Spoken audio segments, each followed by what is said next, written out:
السلام عليكم ورحمة الله وبركاته.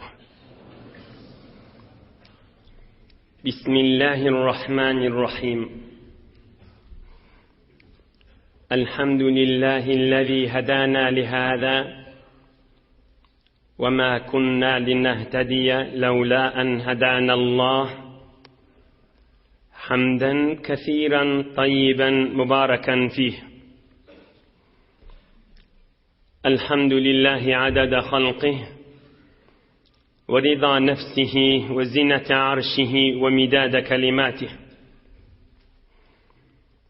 اللهم صل وسلم على عبدك ونورك إمام المتقين سيد المرسلين سندنا شفيعنا مولانا محمد النبي الأمي الأمين وعلى آله وأصحابه وأنصاره وأتباعه أجمعين. لا أسألكم عليه أجرا إن أجري إلا على رب العالمين. اللهم وفقني لبيان ما يحتاج الحاضرون إليه وما يصلح أحوالهم. إلهي أنت مقصودنا ورضاك مطلوبنا، فأعطنا كلنا محبتك ومعرفتك. Beyik pak Allah tebaraka ve teala hemmanizin taatu ibadetlerinizi, salih amallarınızı, Huda için oturuşuklarınız, daştan yakinden mübarek celisage şirket etmeniz, hayır dualarınız, Beyik Allah lütfu keremi bile kabul edip de dini dünyanız abat olsun inşallah. Bir gecede pek Allah koklamaya bile il günümüzün içinde beter bir ulukan, bir esasi bir ders almalı Resulullah Aleyhissalatu vesselam'ın yaşayışından geçecek. Müslümanlar, ayal o erkek adamlar öylerini doğan karınlaşlarının arasında işleyen yerlerini, öz kasbetyen yerlerini hemkarlarının arasında ya beyleki kuda karınlaşlarının arasında şiğiyeceki aydılacak gürrün raayet bulmansan kən yerlerde ve kən hanevadalarda avadan cayda, avadan düşüpte, avadan iyibiçki öyünne ba, ama öyünne arameş yok. Öy kepten noli, öy narahatidan noli, öy azadan noli.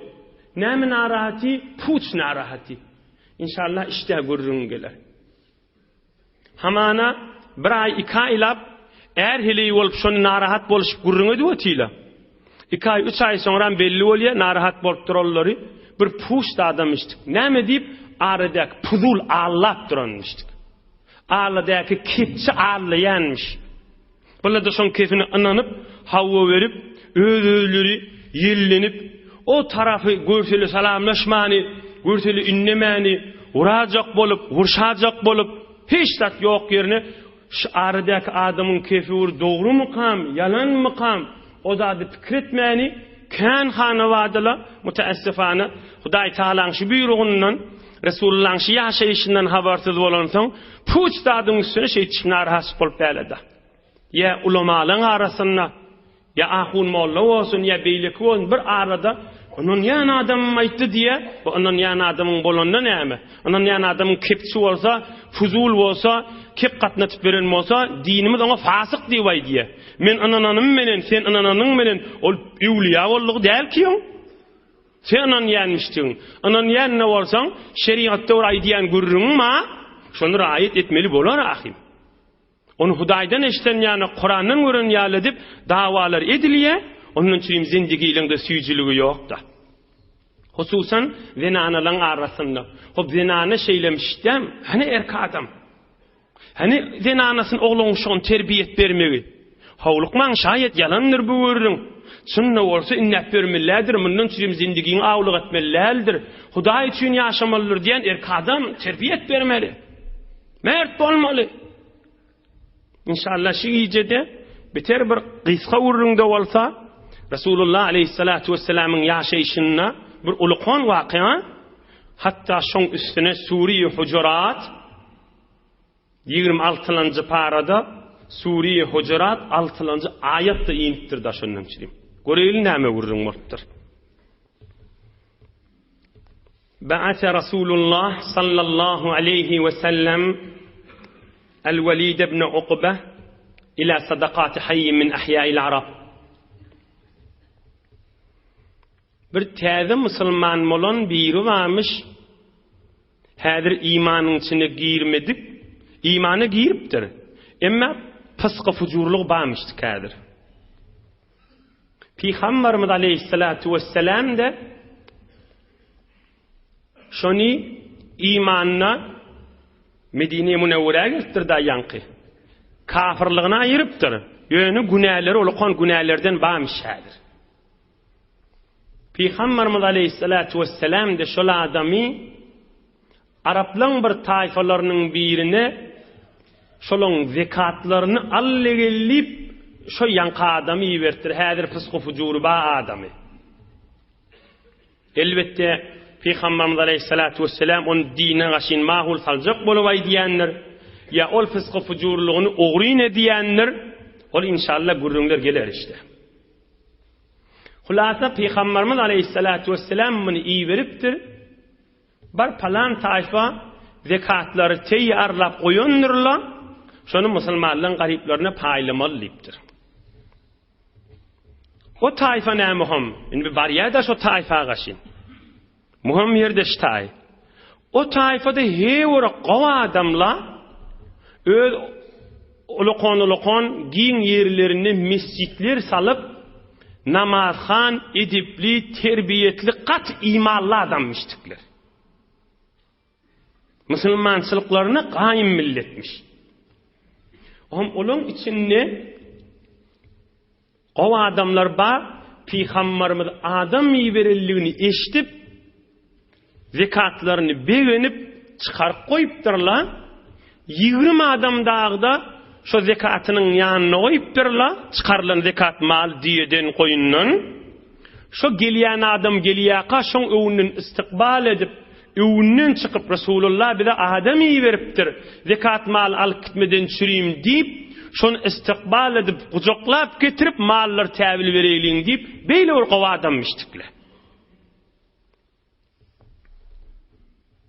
Kur'an-ı Kerim'de diye Elhâkumut tekâsur malın köfeltmek, oğlun çok köfeldip halkınqıdan kim qalmayacak bolup kan adamları alıp qallı Hudaydan niye? Huday Teala aytiye Elhâkumut tekâsur. Yani bir adam malı olup da alınmasa malım hemişe men alıp qalır diymese malı olup da zekatını çıkarıp garip kasar dinini kömek etiyen olsa hakikat mert şol adam. Şu kavm yani. Birce daqiqa görjüňe deyli Peygamberimiz aleyhissalatu vesselam aydiye leyse şedid men galaba ve innema şedid men galaba nefsehu. Ravahu İbn Habban. Pehlevan onun yıkyan adamı pehlevan deyilmez deyiptir. Çın pehlevan adam nefsini galip bolayan adamdır deyiptir. Oğlum malı olup da zekatçığını çıkarıp oğlunu veren olup, aktığını veren olup, hokku edip, ay men zekatımı çıkarmayacak bolup bir toğurlaşayık ya da bir denanı oluyor. Qızılıken zekatta boyunu hükmen vacip öz yanından ödi. Şunu men aktığıma verdiğim diye yeni öz daqınık gelip de böyle he var günahkarçılık hokkudur biderek zattır. Hudaýyň dinini oyun tutunmalylar. Berjek bolsaňa ber şodur şuna. Şol berdiğim hesap ettim. Bir tor ahullu doğur diýdi, ahullu doğur diýmedi, bir zat diýip ön allamasylar. Zekat malyň madem boynuňa pardyr, çıkar zekatyny. Oham bil adamlar hay malyny çıkarıp goýupdyrlar, beğenipdirler. 20 neferde teyarlaq koyuptırlar. Şo gelsi evünden çıkıpdan kucaklan getirip tevil alın deyiptir. Zekatını berden verin. Javan merd eğer rast hahi velist Hazreti Sa'dinat avadan aydiye. Javan merd eğer rast hahi velist çın sahi malını ağlanman merd adam evliyadır şol adam deyiptir. Javan merd eğer rast hahi velist kerem pişeye şah merdan alist. Hazreti Sa'din'e dua etsin özü. Sahilik etmek, malına ağlanmasızlık, şah mert bolan Hazreti Ali yal adamların işidir deyiptir.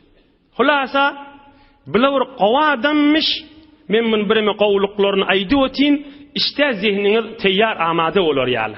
Bu gurrun erjekmiň üstünden, oda ne gurrun? Bular beýli degen merde adam bolup hoş boluşyp zekatlaryny çykaryp goýupdyrlar. Inni ol adamda gelýär-de Peýgamberimiziň iý beren adamsy. Ol adam menen bir gowy taýfaň arasynda gadim bir dawa varmış. Haçan o musulman bolma qala. Göreýil näme urrunma? فلما أن سار الوليد حتى بلغ بعض الطريق فرق فرجع. Şu qawm meni öldüremese boljak deyipdir o gelýän adam ha. Men qadim bilen düşmançylygymma meni öldürer şule diýakana şu betgumallyk bilen ýerine gurilipdir. Gelena, kepleşena, gurrundeş bolana. Olarda gözleşip tu peýgamberiň ýeberen adamsy gelerdi. Binäm diýip ýerine gitdi. Ağal düşmançylygy bolan soň betgumallyk bilen meni öldüremezin men ýeke gelýän haşyňa diýip ýerine gurilipdir. Oham o qawm taýfa zekatlaryny çykaryp goýanlaryň başlyklary aýdypdyr. İhtabasar rasul felem yati. Peýgamberiň iýberen adamsy gelmeli wagty boldy, gelmedi-de diýipdir. Hay bir habar bar diýipdir. Belkim Hudaý peýgamber bize qahary düşmedik bolsun diýipdir. Gör bu adamlaryň gawdygyny şo qawmyň. إن رسول الله صلى الله عليه وسلم كان وقت لي وقتا يرسل إلي رسوله. Maňa peýgamber wagt berdi diýipdir. Hamany döşemme barar diýdi diýipdir.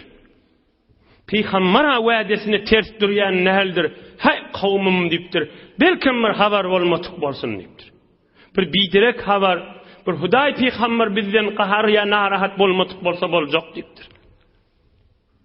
Wala ara al-habsa illa min sakhati. Ajib aýdypdyr. Ha Rasulullah bizden narahat bolup ay gidip görmüş olur diýmek bolsa bolajak diýipdir. Aham ol adam da ýerine gurilindi. Aradaky adam peýgamberiň iý beren adamsy. Olara şataşana, kepleşana. Aham Rasulullah aleyhissalatu vesselam'ın ýanyna baryp, "Ya Rasulullah, innal harisa manani az-zakat ve arada qatli ve ta'assafana." Ve barıp peýgamberimize aýdypdyr, "Ya Rasulullah, olara maňa zekatyny bermediler, meni öldürjek bolurlar" diýipdir. Inhe biderek habar, gören adamyň kefini gulak asma lallilýän gurrunşy.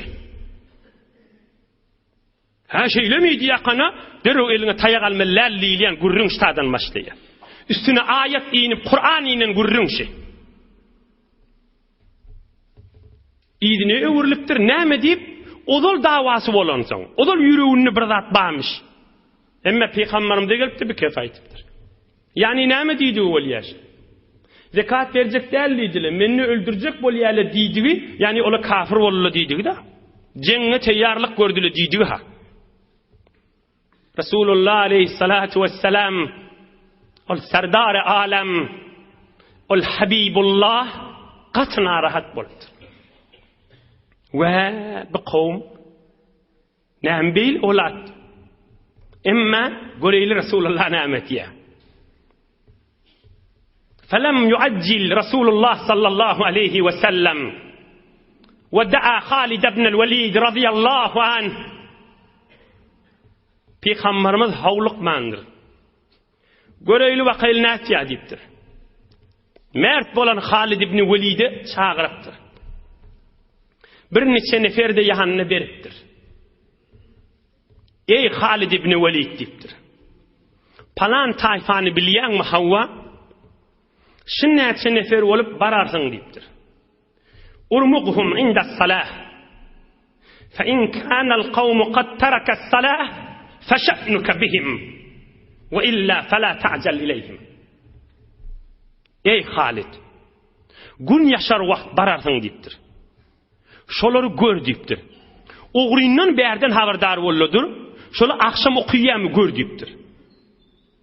Eger namaz okuýmasalar, onu şolary jeň meýdany giraga şola bilen dipdir. Bulay adamyň aýdýan kefi dogry bolýa, zekat bermediler, onu öldürjek bolýarlar. Indi namaz okuýmadyk bolsa belli kafir bular adamlar.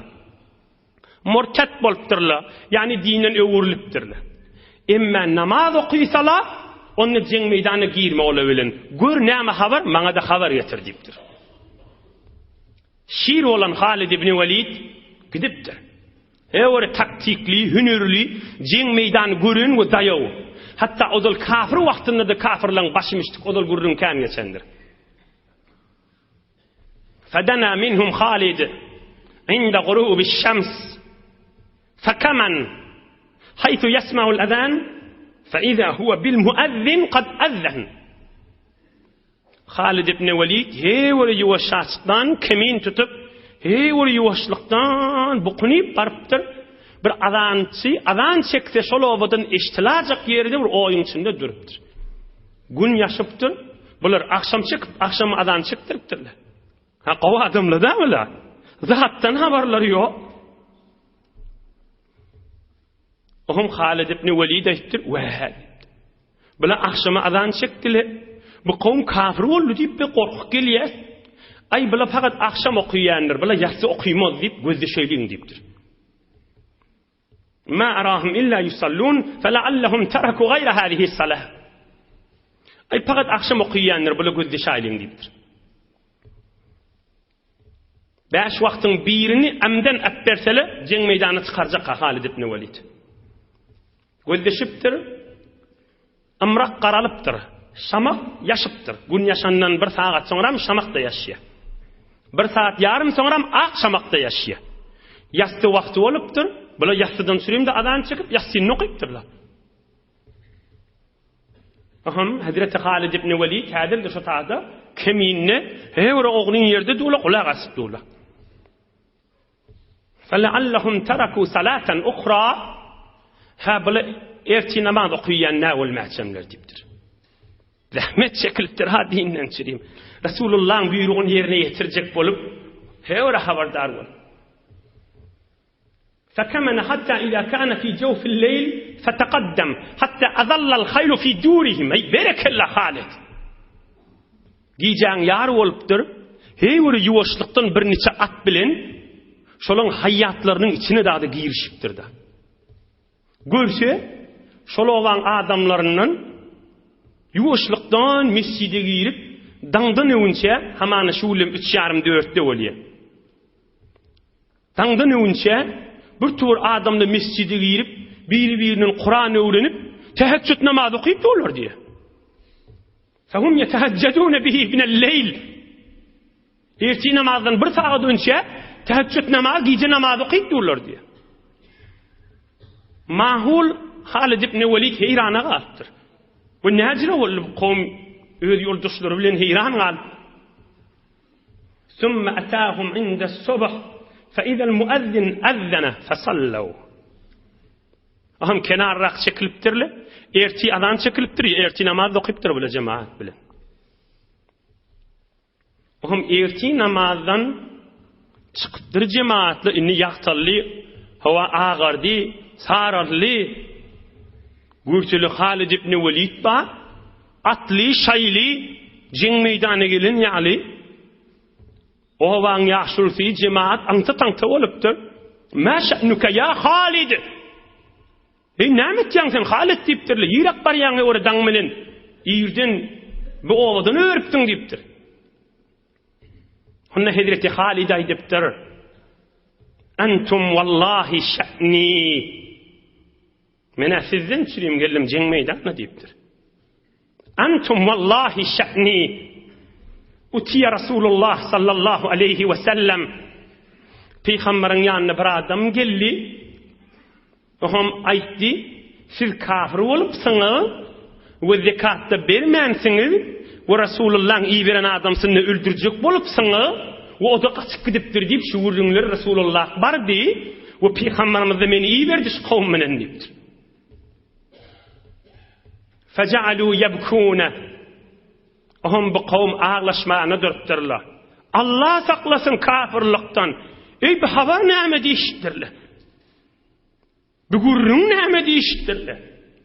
Hani bir näçe wagt bäri diýelimiz, goýlumyz kenara çykaryp ak yürekli täheccüd namazy okyp biren ewliya adamlar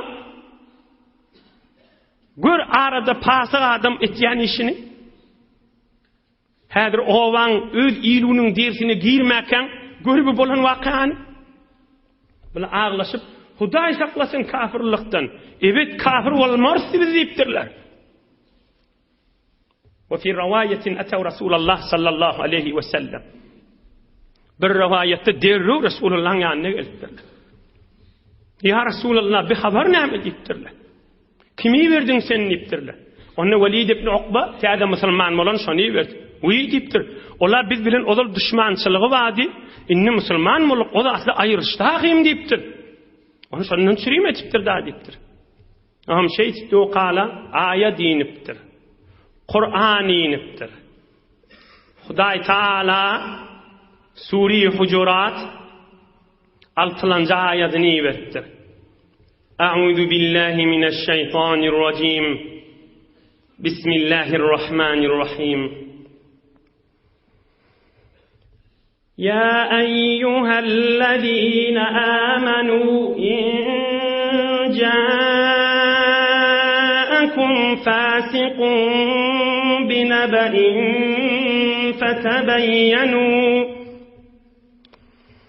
فتبينوا أن تصيبوا قوما بجهالة فتصبحوا على ما فعلتم نادمين. Beyk Allah ayet indiripdir. Ta kıyamata çeli. Ya eyyühellezine amenu. Ey iman getiren bendelerim Allah aydiye. İn ca'akum fasikun bineba. Bir pasyk adam size bir habar getirse fetebeyyenu şon kefini havva verip inanmaň belki bir iýdarlaň diýipdir. Şon kefini ha şeýlemi diýip götürüp alyp ugramaň diýipdir. Anan ýa-ni adamyň bolsun, ogul bolsun, dogan bolsun, mydam gatnaşyp bereniň bolsun, Hudaý aýtýa inja'akum fasik. Pasyk adam, biderek adam size habar getirse, şon kefine inanmaň, bir iýdarlak görüň diýipdir. Bir gerek ýerinde bolsa iýdarlamalha. Alan inşallah açyk misallar hyzmatyňyza goýaryn. Gerekmejek görüň bolandan soňra näme bolsa şo bolsun. Hamana yamallapdyr da, ay şeytany allantyr janyň sag bolsun. Sowda wahbe. Pasyk kim? Pasyk kim bolýar? Pasyk adam diýerler. Men gatnaşyp biren adam pasyk däki. Pasyk diýdigi namaz bir okyp bir okuymayan bolsa, fasyk diýdigi araqçyan bolsa, fasyk diýdigi zina edýän däl. İşi namahremliň ýüzüni özleýän bolsa, bir Hudaý Taala haram edendir, bir gözüm käde çekmelidir nip ýa-da noýny ýok bolsa pasyk diýer. O zina edýän ki pasyklaň pasyk, onuň görüň ýok. Hele bolsun erk adam bolsun. Ya bir denana haman erk adamyň ýüzüni göz gözläpdi, her kim bolsun. Bir saylaýyn, bir dogan, başga keseki, bir haýa edin, bir Hudaý buyrugdyr, raayet etmese pasyk diýerler. Ya başga kim? Men yaqtabun nas, işi gıybet etmek şeriatda İslamiyde şoňa pasyk diýer. Başga kim? Fuzul, kepçilik etýär. Zol onuň arasynda kep gezdirýär. Şoňa pasyk diýerler. Raddul Muhtar fiqh Hanafiyde var. Ine Hudaý Taala aýdýa, kepçi bolsa, fuzul bolsa, ya ýanky ýagdaýlar bir adamda ba bolsa, namehrem, şu adamlaryň heliliň ýüzüni gözläp beren zat bolsa, ol adam fasykdyr, on kefini göterip oguramaň diýipdir. Bolýa görüşýde sowda öber, utandyrdy öber. O özürek öz ýanynda puzulçylyk etdirme diýipdir. Hudaý Taalaň iyi bilen aýady inmiş.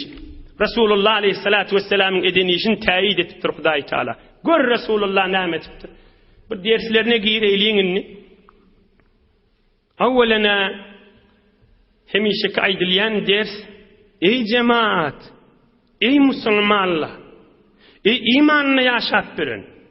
Ey näet Rasulullah'ın narahat isken. Şda hiç tak dehella. Maze kat getirmella. Wah nahilli wallahi day bir qawm kafir wallu dip habar yel. Näet agran düşmel Peygamberimiz aleyhissalatu vesselam. Her lehzeler narahatlar düşüweti.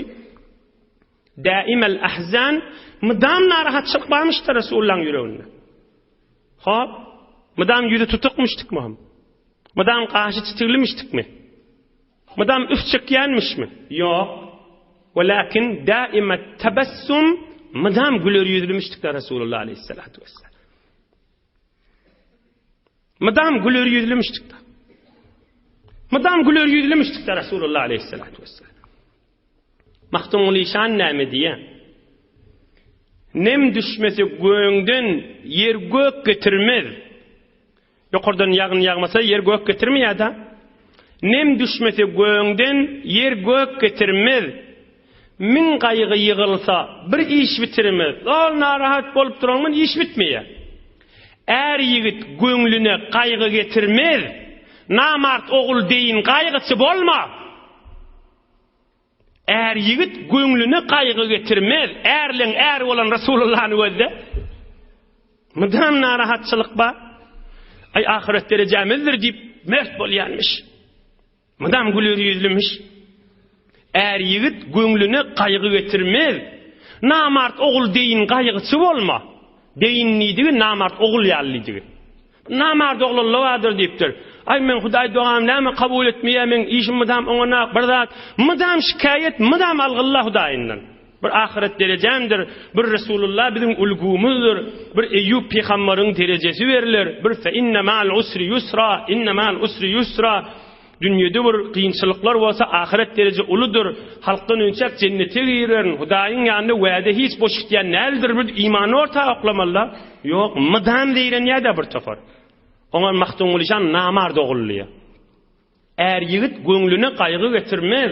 Namard ogul deýin gaýgysy bolma. Diýrenme diýipdir. Rasulullah aleyhissalatu vesselam. Biziň ulgumyz ahim. Doğa edipsin kabul bolmadı diýen Hudaýyň gapsyna kabul bolmayan doğa ýokdur. Hudaý kıyamatyna goýandyr, kabryna goýandyr. Am sen aýdýan, bu men şu dünýede gerekli adatdy diýende Hudaýyň ýanyna o da boş gitmez. Ol men gafym där ahim, maňa meňdeş bir adamyň hileýin gafsy ahim. Ol ýer göň yaradan Allahyň gafsy ahim. Kıyamatda bir adamlar bolar, ol kan aýdyrlar, onda da teberrükan aýdyň. Ola kon derejeleri görjek. Hudaýa bir dereceleri näme diýjek bärki adam? Onu aglap dua etdim, şu dualaryň kabul bolmady, kıyamata koydum diýjek. On bärki adam aýtjak, Hudaýa bizire bolsa men hiç duamy dünýede kabul edmerdim, hemmesin kıyamata goýardyň, men könünürdim da diýjek. Forsy dünýäň, namart dünýäň, biufa dünýäň mal üçin, hele üçin, adam üçin imanymyzy ortaklap ýakamaýlyň. Şehefte bir yaşaç oğlan veňurup imanny ortağa oklap bir bidirek gürjüňler aýdywati, belkim bir şuurlyň eşitde daşy giýjek Rasulullah'ın gürjüňini. Belkim bir insaf bilen, hakl bilen, belkim bir ak ýürek bilen şuurlyň gulak asyp imanny gaýym dursa da. Inhe Rasulullah'ın narahatysi. İkilenji gürjüň. Geleli öz dersimizde.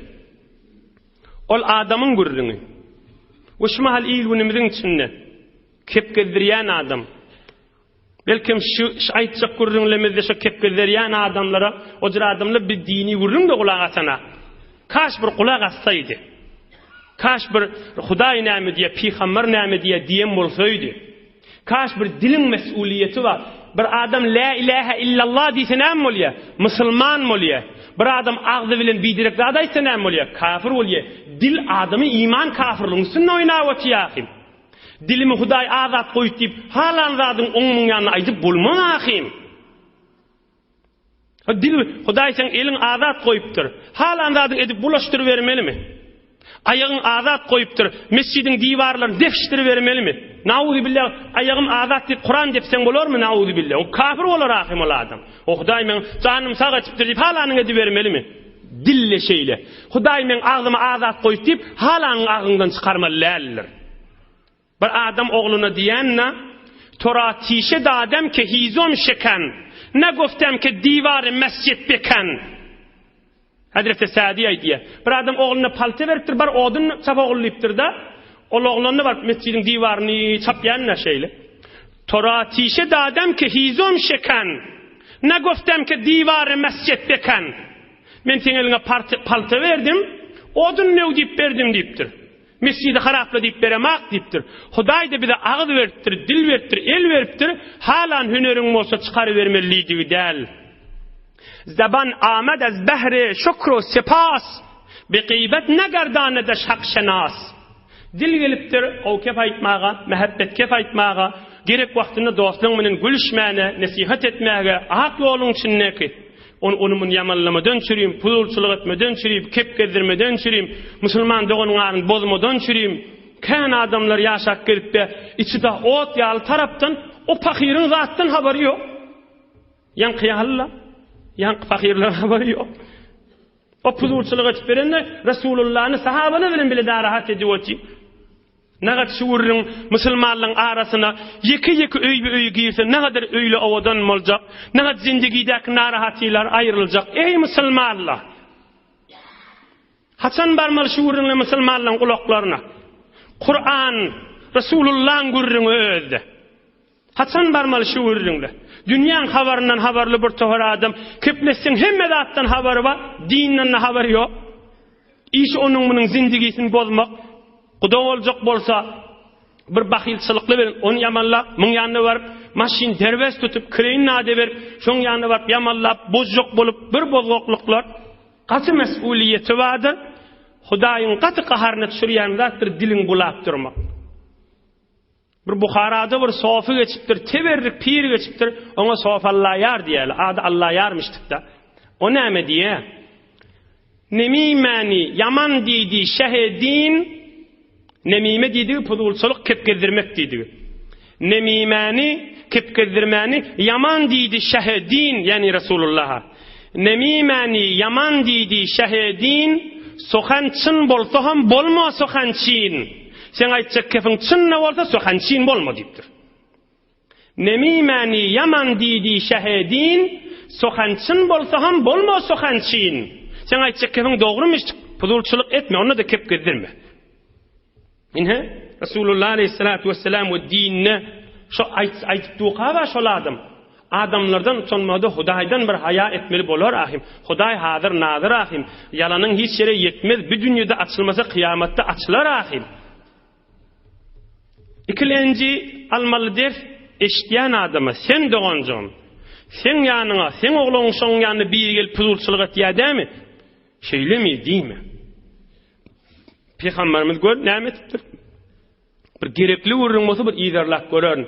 Ona o arada gelene iýderlak görür ne diýmek? Bolýa taňyr ýakan hoş diýdi we. Bir iýderlak gör. Peygamberimiz aýtypdyr, musulman adam jaýly bolar diýipdir. Fakat ahiret işine howlugar diýipdir. Kur'an hatmetmedik bolsa, qalalar ba bolsa, olary çalasmyrak girer içine diýipdir. Ýöne dünýäň işinden çym, onuň munyň kefinden çyrim, howlukmaz musulman adam diýipdir. Peygamberiň sözü waha. At-tu'dat fi kulli şey illa fi umuril ahireh. Resulullah aýdypdyr. Ya biz oglaň şoňumyzyň zenanalyň arasyny terbiýet bermeli. Näme? Garry türkmenimiz näme diýe? Kefi keplen kepçi däldir. Kefi innen kepçidir diye. Bu çağalara terbiyet verenini qarry türkmen aýdýar haşyn. Gyýlaryna, gelillerine terbiyet verenini qarry türkmen näme diýipdir? Kefi keplen kepçi däldir jan ogul. Kefi keplen kepçi däldir, kefi innen kepçidir diýipdir. O kef getirýän adam kepçide, sen inneseň sen kepçi bolarsyň. Innek bermeşiň kefini diýipdir. Nahat Türkmen gaway diye. Kefi keplen kepçi değerler. Kefi innen kepçidir diye vay diye. Ene ulukon görürün. Peygamberimizin yaşayışında şu vakaya düşüptür. Ayet iniptir. Bizi öydürdü görmeliler. Kan ulukon adamları öğreyen hamana sen menen salamlaşana 2 ay geçiptir, 3 ay geçiptir seni narahat. Men şuna nämetdim kam diýäň da. Ahir görseň bir puzul, bir pasyk, bir kep gezdirip beren bir biderek adam ýanyna baryp, bilýärmi palany näme diýdi? Bilýärmi palany şeýitdi? Bilýärmi palany sen ýeriňden şey diýdi? Ya sen ogluňa şeýitdi diýip yalandan bir zatlar aýdyp, o pakyrda çiýişip, näme makam diýip narahat, kepleşene hakda, salamlaşana hakda. Nämeňsini hiç zat iýdi ýok, bu pakyrda habary ýok bu zatlardan. Ay hacı demenin haberim yok zatlardan. Yo men anan ýan adam aýtdy diýär. Ay saýsyn, ýangurlar geçdi de öwürläp durmaýyn. Ahirki gurrunlerde aýdyn goý gurrun kamil bolsun, ýani 8 dagyga wagtymyz bar. Inha ayet dinni.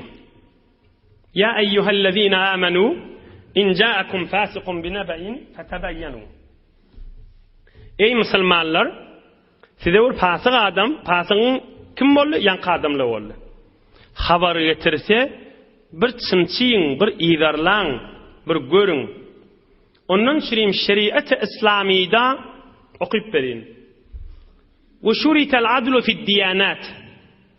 لأن قول الفاسق في الديانات غير مقبول كذا في الهداية وغيره. أو دقت edin. Bir mesail pasık adamın üstüne gelen hükümler. Ama ana pasık adam bir kefaysa ananmalı mı? Azan çekse doğru mu? Amam olsa nahilli. Damak çalması nahilli. Iki meselelerin hizmetine de yetireyim. Yankıcıra adam Fiqh Hanafida bir kefe aytsa dine degişli zat bolsa anan mellal. Son Kur'an'da ayet var. Hamana Ramazan ay agdaçar wagty bolupdyr. Yankı tüýüşli adam, pasyk adam, biderek adam agdaçar bolly ha diye gün ýaşman döwregi özdi. Her şeyli mi diýip agdyň açmalylar. Agdaçar bolly diýip habar berse, her şeyli mi diýip şoň kefi bilen agdyň açmalylar. Bu näme etmeli? Bir görmeli. Gün garaňkyrypdyrmy? Beýlen şeyläň gözlemeli, ýokuryň gözlemeli, hal garalyp başlapdyrmy? Aşagyň gözlemeli, gün görnýärmi? Ya bir deň urup görmeli. Hulasa şoň kefine hawa bir akana agdaçmalylar. Yankı ayet sebepli Ebu Hanife şu hükmetti.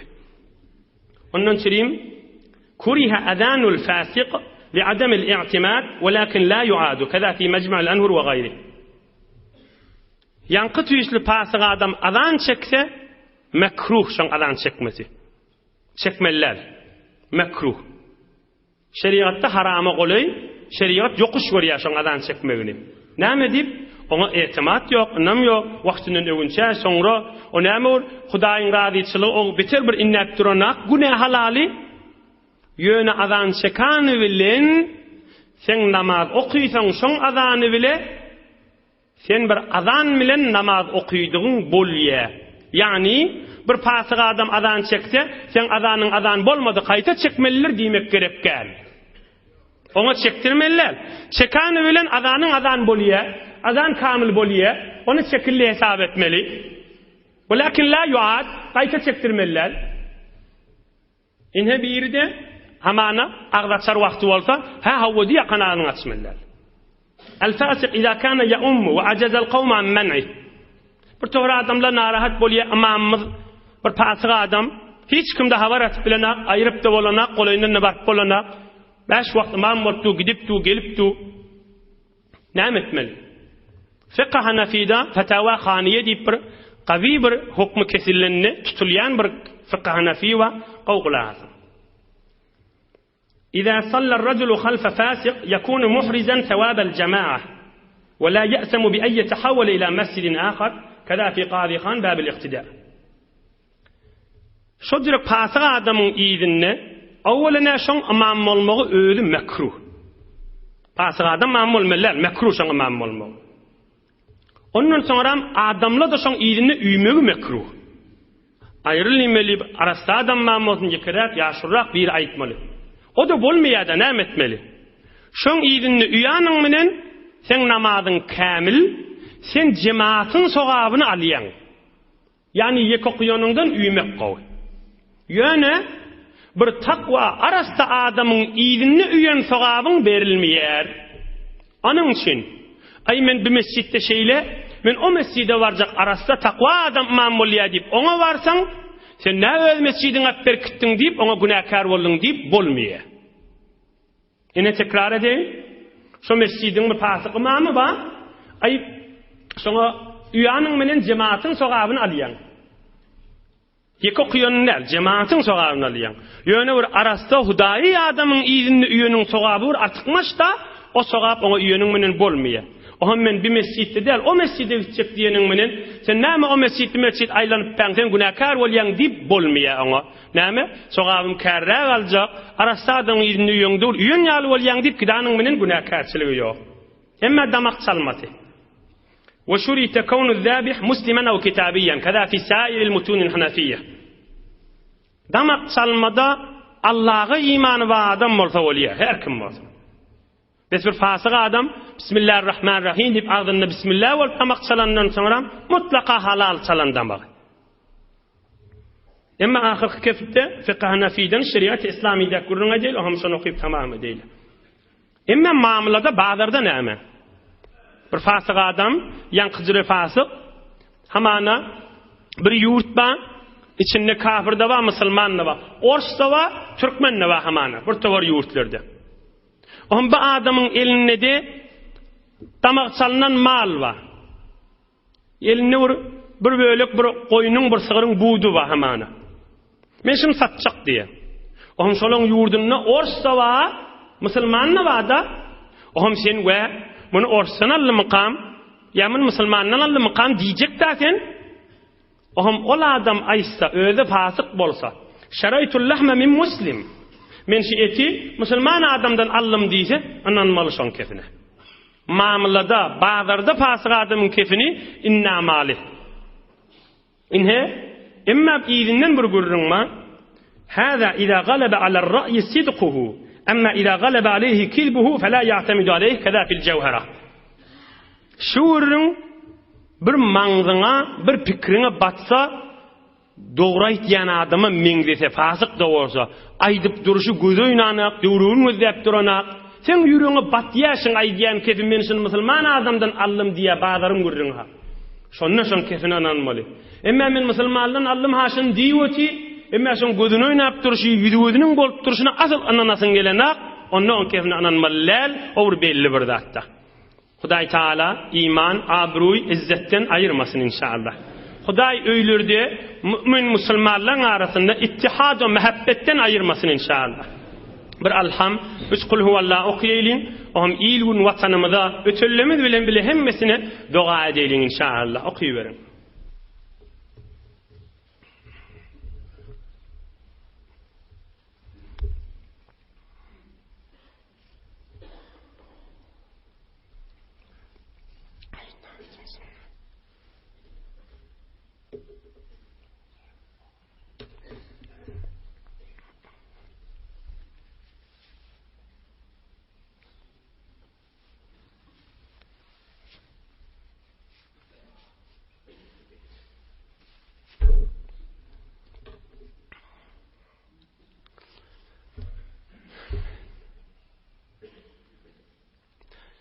سبحان ربك رب العزة عما يصفون وسلام على المرسلين والحمد لله رب العالمين. Pirağı ilahi amin. Hatımları vaad ettirle, marizimiz vaad ettirle, daşta, musafiratta, hıtmatta gösteren hemmelerine dua ediyor. Amin ya ilahel alemin. İlahi amin. İlahi amin. Amin ya erhamer rahimin. آمين يا مجيب آمين يا قادر آمين يا قاضي الحاجات آمين يا مجيب برحمتك يا أرحم الراحمين. ما شاء الله. Yoldaşlarınızı da yadınızdan çıkarmayın. Barakallah.